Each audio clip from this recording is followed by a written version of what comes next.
갑자기 시 한 대목이 생각나네요. 조지은 시인의 나그네 중에서 술 비는 마을마다 타는 저녁 노을, 구름에 달 가듯 가는 나그네.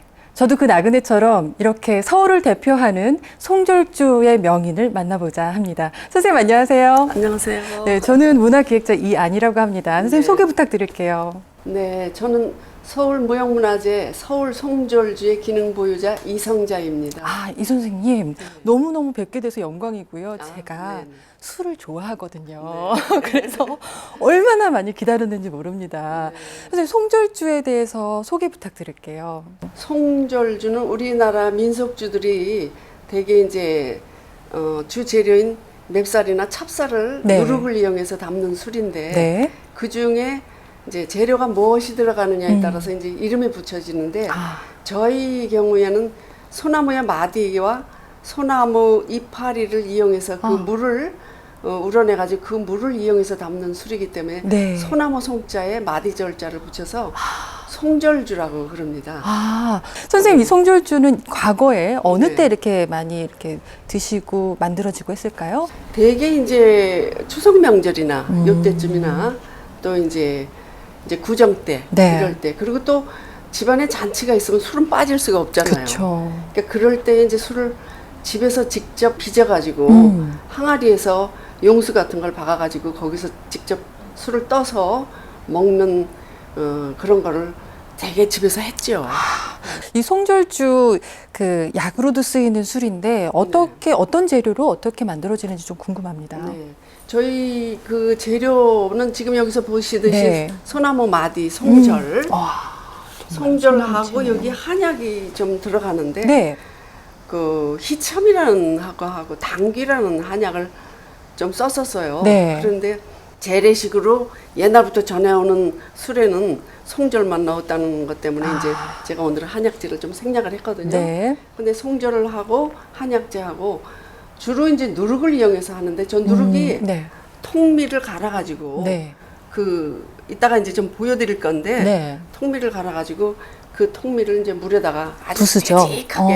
되직하게 반죽을 해서 네. 누룩 틀에다가 밟아가지고 누룩을 이용해서 이제 담는 술이고 그다음에 여기 지금 재료는 제가 오늘 뭐 다 보여드릴 수는 없고 여기 이제 밑술 재료예요. 네. 술은 그냥 막걸리 같이 그냥 한 번에 바로 담아서 그냥 떠먹는 술이 아니고 고급 술일수록 옛날에는 1차 담금, 2차 담금 해가지고 밑술 담금, 덧술 담금 또 어느 때는 3번까지도 담가요.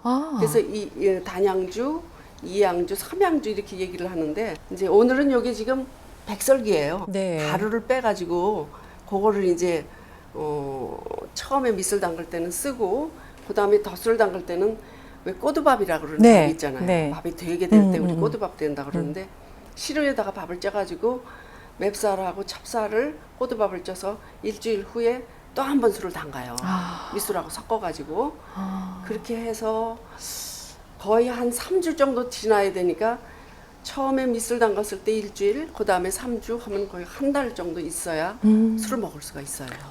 우와, 그렇게 오래 걸리는 술이에요? 와, 제 주변에 친구들이 막걸리를 취미로 담그는 친구들도 예, 있고, 예, 맥주를 담그는 친구들도 있어요. 네, 요즘 네. 키트로 많이 이렇게 있으니까요. 네.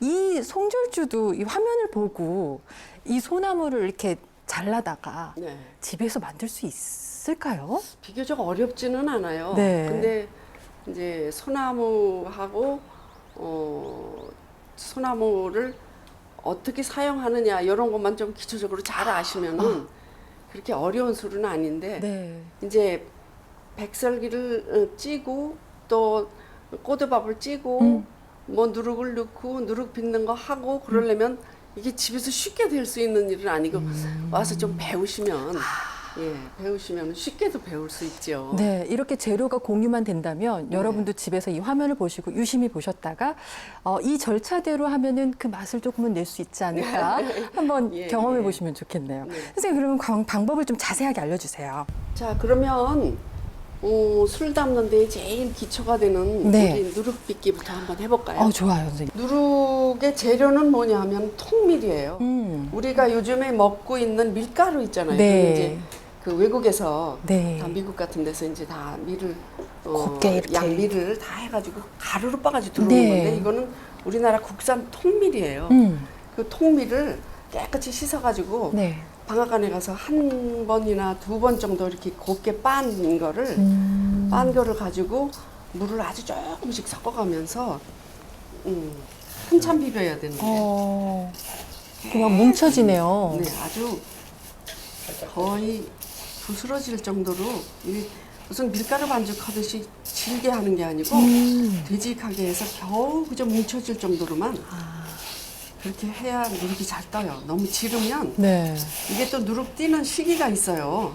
그래가지고 되게 이제 여름에 장마 때, 네. 초복이나 중복 때 아주 굉장히 더우면서 습기는 많을 때 그때 이제 그 누룩을 빚기 시작하는데 이 술이 잘 되느냐 못 되느냐는 이 누룩이 얼마나 잘 떠느냐에 따라서 그게 술이 잘 되고 못 되고 하거든요. 그럼 이 반죽이 되게 중요한 거네요. 그럼요. 이 누룩 띄기가 굉장히 중요한 거예요. 그렇기도 하고 계절 온도도 중요하고. 그럼요. 온도 그 누룩 띄울 때 네. 온도 조절이 아직도 어렵죠. 와, 뭔가 이렇게 뭉쳐지네요. 예, 약간씩 뭉쳐진다고 생각할 때 네. 이거보다 너무 많이 뭉쳐지면 질게 되고 요 정도 됐을 때 이제 거기다가 이제 틀에다가 집어 넣어야 돼요. 아, 이 다음 과정을 또 네, 볼까요, 네. 그럼?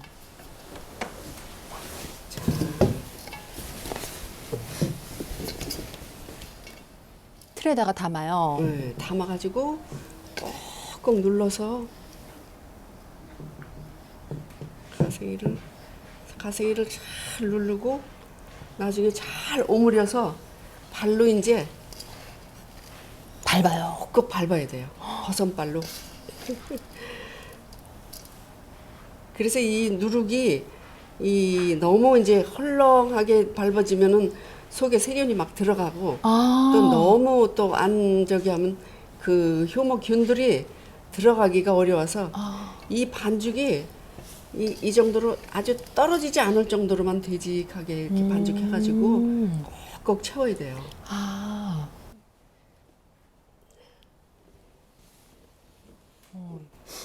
선물 포장하듯이 곱게 포장을 싸매네요. 해서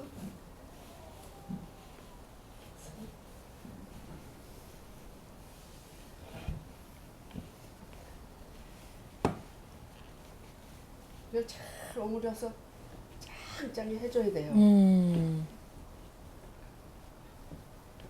와, 예쁘게 포장됐네요. 네, 요거를 이제 보자기를 덮어서. 넣어서 예. 위로 올라가서 이제 밟아야 돼요. 아. 옛날 같으면 장정들이 올라가서 네. 이렇게 세게 그냥 밟아줘야 되거든요. 얼만큼 세게 잘 밟아주느냐에 따라서 압을 주는 거네요. 그러면 얘네들끼리 이렇게 뭉쳐져 더 네. 꼭꼭 뭉쳐지겠네요. 꼭꼭 뭉쳐지죠. 이렇게 이쪽에서도 저렇게 몇 번 밟고 또 다시 뒤집어서도 또 모양이 좀 형성하기가 쉽죠. 네, 이렇게 통밀을 꾹꾹 밟은 다음에 그다음에 이렇게 틀이 형성이 됐어요. 이건 얼마 동안 건조가 된 건가요? 그러니까 한 누룩을 빚어가지고 네. 한 3주 내지 4주 정도 온도를 처음에는 아주 고온에서 따뜻하게 해줘야 돼요. 네. 이게 보통 우리나라가 초복, 중복 이때쯤 되면 35도 막 넘어가죠. 덥죠. 그때 일주일 정도는 그때 이제 좀 발효가 되고 그 다음에 주일은 한 30도 정도, 그 다음 주일은 한 27도 정도 이렇게 해서 조금 낮은 온도로 그냥 놔두면 저절로 지가 이제 발효가 되잖아요. 그러면 햇빛에 말리고 다시 이제 또 뭐 나중에 쓸 때는 또 이제 아침에 이슬도 맞춰보고 또 다시 또 말리기도 하고 해가지고 여러 과정을 거친 다음에 이제 저게 굉장히 딱딱해요. 그럼 이 누룩이 네. 메주처럼 매달아 놓는 건가요? 이제 처음에 매달아서 하기도 하고 그냥 이렇게 뭐 봉지 같은 데다가 벽돌 수준인데요, 선생님. 네, 맞아요. 그게 저게 그냥 안 부서져요. 이거 어떻게 돼지가. 부숴요, 선생님? 망치 같은 걸로 이제 때려서 나중에는 이거를 곱게 가른 게 이거예요. 지금 이게 이제 덩어리가 오래되면은 네. 한 달 정도 가도 이게 안 풀어지는 수가 있어요. 그래서 될 수 있으면 이제 거의 갈아가지고 네. 아주 곱게 갈아가지고 이제 술 담그기를 한번 이제 해보는 거예요. 네네. 이게 이제 누룩하고 네. 삶은 이제 소나무 삶은 물이 소나무하고 이 마디를 같이 삶은 물이네요. 마디하고 같이 삶았어요. 네. 이번에는 그냥 마디하고 음. 그 이파리를 좀 띄었다가 나중에 이제 술 밑에다가 깔기도 하고 덮기도 네. 하고 그러는데 이번에는 그냥 제가 삶아 가지고 왔거든요. 그래서 이 소나무 삶은 물하고 이제 이거는 왜 애기들이 처음에 낳았을 때 우리가 된밥 안 먹이잖아요. 네네네. 그거랑 마찬가지로 효모도 처음에 이제 이 백설기로 이걸 쪄요. 근데 백설기를 찔 때 소금하고 설탕 같은 건 넣으면 안 돼요. 네. 소금 같은 거는 발효가 안 되죠. 그러니까 요거를 백설기로 쪄가지고 그거하고 소나무 삶은 물하고 누룩하고 같이 버무려 넣어요. 네. 몇 대 몇 대 뭐 이런 거 있나요? 네, 그렇죠. 되게 이제 양이 있어요. 지금 이거 아주 제가 소량을 네. 처음에는 1kg예요, 이게. 아. 맵쌀 1kg. 맵쌀 1kg. 맵쌀 1kg에 잠시만요. 카메라가 이쪽이라서. 네. 이렇게 끼려면 하잖아요. 네. 맵쌀 1kg. 맵쌀 1kg에 네. 저 누룩이 지금 저희 같은 경우에는 700g을 넣었어요. 700g. 또 저 소나무 삶은 물이 2.5리터. 2.5리터 내지 3리터. 네. 술이 물이 얼만큼 들어가느냐에 따라서 술 네. 맛이 조금 달라지거든요. 네. 근데 이 적정량의 물은 2.5리터. 맵쌀 1kg에 2.5리터. 예. 이 소나무 삶은 물이에요. 삶은 이거는. 물을 예. 넣고요. 그다음에 누룩이 700g. 네, 누룩 700g. 근데 오늘 보여드리는 거는 지금 저기 밑술이라고 그래가지고 아까 제가 말씀드렸죠. 네. 한 번에 담는 게 아니라 두 번, 세 번에 담는데 저희는 이제 두 번, 이양주, 삼양주. 담는다고 네. 그랬죠. 네. 그래서 이렇게 이제 버무려가지고 잘 이제 항아리에다가 집어넣어 놨다가 일주일 있은 다음에 네. 오늘 그것까지 다 보여드리기는 너무 재료가 좀 저기 준비하기가 좀 힘들어서 밑술 담금만 제가 준비를 해왔어요. 네. 그래서 밑술 담금을 해서 항아리에다가 집어넣어 놨다가 그 일주일 지난 다음에 꼬드밥 양은 지금 아까 우리가 1kg라고 그랬잖아요. 네. 백설기 1kg인데 덧술 할 때는 맵쌀 1.7kg. 지금 제가 옛날에 저희 집에서 술을 담글 때는 보통 밑술이 한 4kg 이 정도 지금 많이 담았어요. 와. 그러면 보통 한 뭐 맵쌀이 6점 몇 킬로 막 그 전부 다 하면 10몇 킬로가 돼요. 와. 너무 많아서 이렇게 이제 보여드리고 강습을 하고 이럴 때는 너무 양이 많아서 아주 최소한으로 줄인 거예요. 지금 이게 1kg. 이게 나중에 덧술 담글 때는 맵쌀 1.7kg, 네. 찹쌀 1.7kg, 그다음에 또 삶은 물 2.5리터. 그다음에 이제 누룩이 그때는 누룩은 요번에 많이 넣은 거예요. 네. 그다음에 덧술 때는 200g. 이렇게 다 요거를 항아리에 넣었다가 다시 다라이에다가 이 밑술을 꺼내가지고 네. 다시 거기다가 아까 꼬드밥 찐 거를 같이 섞어서 다시 큰 항아리에다 집어넣어요. 아. 그때 이제 저 소나무의 이파리를 밑에다 깔고 네. 위에다 덮고 그다음에 이제 저희 어머님 때는 겨울에 이 귤 껍질 있잖아요. 귤 껍질. 그다음에 가을에 이제 술 담글 때는 국화 같은 거를 이렇게 향이 같이. 좋잖아요. 국화. 그 위에다가 이렇게 이제 이렇게 저 소나무 한 켜 깔고 위에다가 이제 저 국화 같은 것도 깔고 그러면 거기에서 향이 많이 우러나죠. 자, 이제 여기를 골고루 잘 섞은 다음에 네. 항아리에다가 집어넣어서 온도가 그러니까 이제 항아리 속에 들은 온도를 품온 온도라고 그래요. 품온 온도. 품온 온도. 그리고 이 밖의 온도를 그냥 벌써 일상 온도라고 그러는데 아. 품온 온도가 30도가 넘어가지 않도록 아. 그것도 관리를 해줘야 돼요. 네. 그러니까 이게 오늘은 지금 이제 이 실제로 우리는 술을 담글 때 온도계를 많이 써요.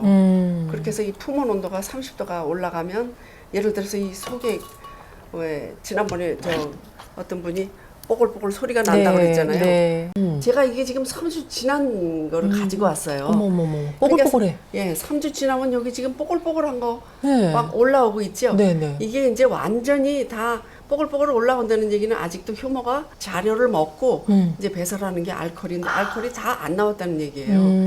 그러니까 지금 같은 경우에는 한 일주일 정도? 자, 이제 한번 짜볼게요. 이게 숙성되는 또 시간이 있나 보네요. 네네. 그냥 위에서.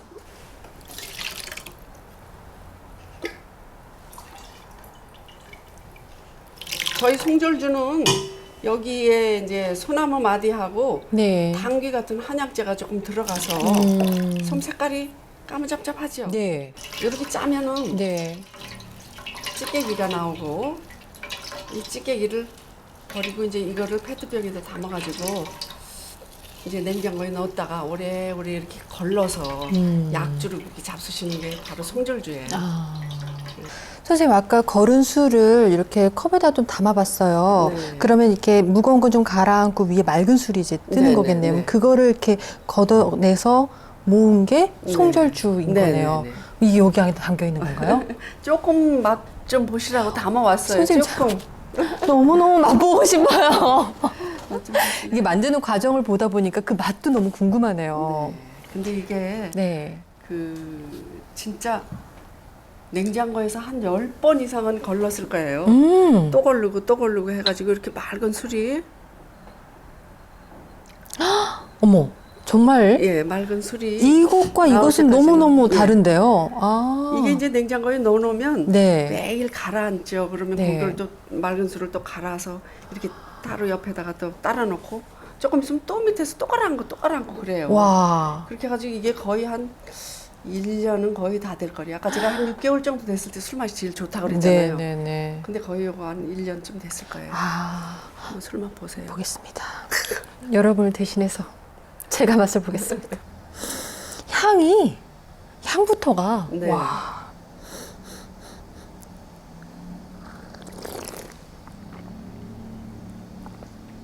와. 입안 가득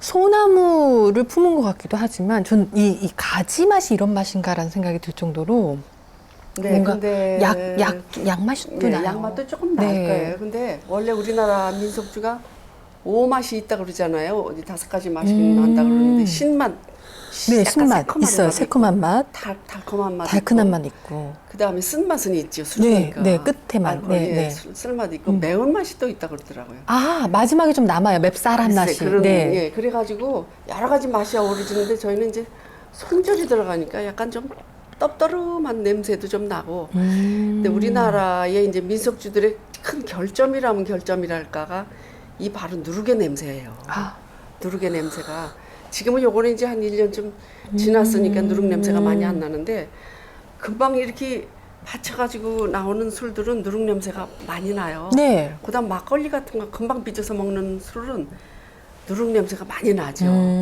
그래서 그런 거가 큰 과제예요. 아. 누룩 맛을 좀 어떻게 해야 없앨 수 있느냐. 아. 그것이 과제죠. 저 송절주를 이렇게 맛보니까 몸이 좀 깨끗해지는 느낌이 들어요. 네, 그래요. 저만 그런지 모르겠지만. 네, 네. 그리고 가을바람 향에 이 향이 뭐 몽글몽글 피어나고 있어가지고 네. 그냥 향은- 행복해지네요. 진짜 향은 좋죠. 네. 아, 진짜 너무너무 잘 마셨습니다, 선생님. 네. 정말 세월의 술이네요. 밑술도 그렇고 그 다음에 덧술 과정, 네. 그 다음에 또 이렇게 거르고 나서도 냉장고 안에서 네. 몇 차례에 걸쳐서 맑은 술이 이렇게 탄생하기까지 네. 오랜 시간과 오랜 정성이. 그렇죠. 네. 요거야말로 거의 뭐 1년 넘게 숙성된 술이기 때문에 네. 그러니까 그야말로 세월의 술이죠. 서울무형문화재 송절주에 대해서 이렇게 만드는 과정 그리고 그 이야기를 함께 명장과 함께 나눠봤습니다. 여러분도 송절주 한번 빚어보시죠.